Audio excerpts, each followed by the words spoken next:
मित्रांनो, अंदाज मतदारसंघामध्ये पुढचा मतदारसंघ घेऊयात आपण, पालघर मतदारसंघ।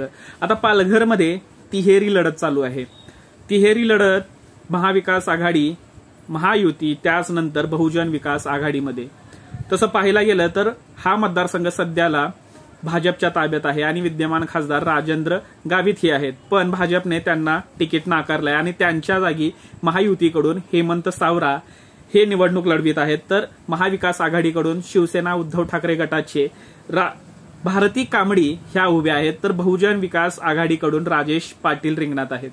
आता रंगत अशी झालेली आहे, या तिरंगी रंगतीमध्ये बहुजन विकास आघाडी आणि शिवसेना यांच्यामध्ये मतांची विभागणी होताना दिसते। शिवसेनेचा पारंपरिक मतदार आणि बहुजन विकास आघाडीचा पारंपरिक मतदार सारखाच असल्यामुळे याचा फायदा भाजपला होताना दिसतोय आणि इथे हेमंत सावरा जिंकतील।